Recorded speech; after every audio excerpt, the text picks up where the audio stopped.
সবাই একটা টিম, ঠিক আছে? তো সবাই সবাইকে নিয়ে চলতে হবে।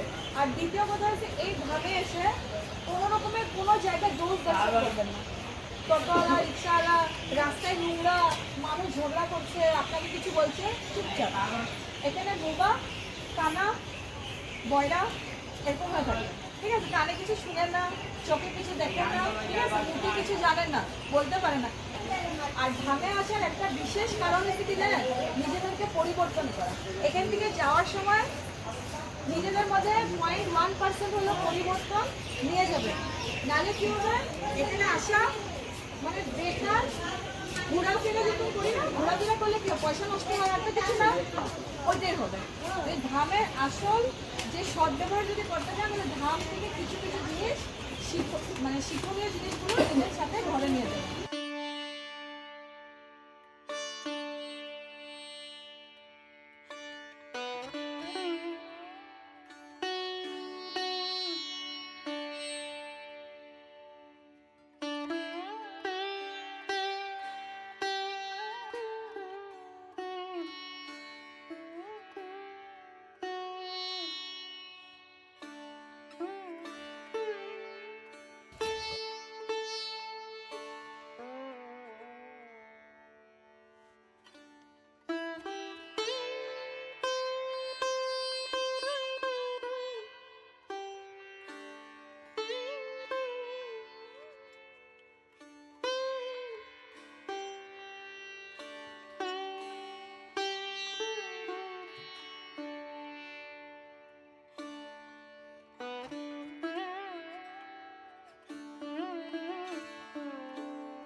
যতবারই জিনিস থেকে সামগ্রী নিয়ে যা সামগ্রী তো সব চেতনা মাধ্যমে খাওয়া যেত ছোট থাকতে। তো ওদের যে শিবজির জল হলে কি হবো, আমারে দাও আমারে দিলে তোমরা ভালো ভালো বল পাইবা, ঠিক আছে? তো এইভাবে মানে হাসি ঠাট্টা করতো আর কি। তো এই জায়গায় মানে কোনো রকমের জড়জাগতিক জিনিস চাইতে নাই, ঠিক আছে? বুড়া শিবের কাছে যদি চাওয়ার হয় একমাত্র কৃষ্ণভক্তি চাওয়া যায়, তাছাড়া অন্য কিছু এখানে কেউ চাইবেন না, ঠিক আছে? অনেক রকমের কামনা বাসনা থাকে, তো এখানে চাইবেন না। এখানে চাইলে তো এটা উল্টা হয়। এখানে বুড়া শিবের কাছে কোনোদিনও মানে জড়জাগতিক মানে কোনো আশা এখানে পুরা হয় না। এখানে শুধু কৃষ্ণভক্তি যদি লাগে তাহলে আশীর্বাদটা নেবেন।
ওই পাদুকা লোককে প্রণামী দিবেন।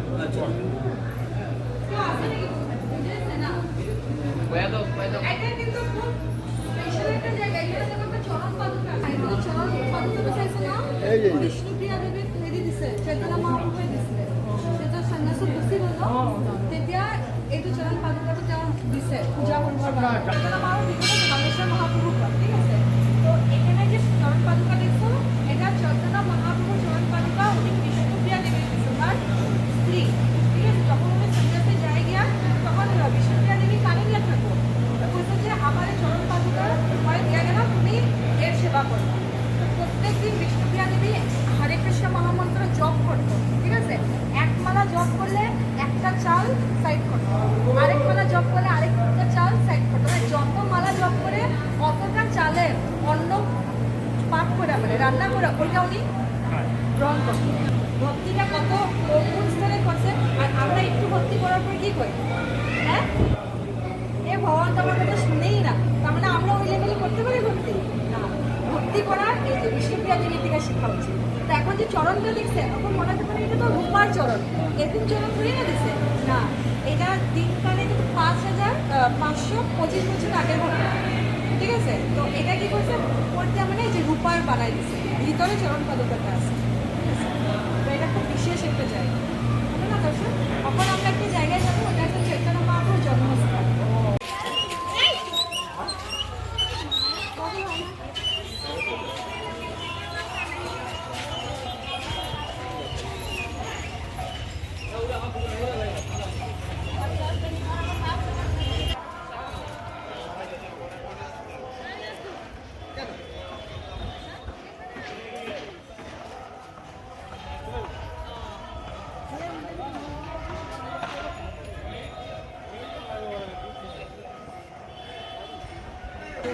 এটা হচ্ছে নিমাই জন্মস্থান।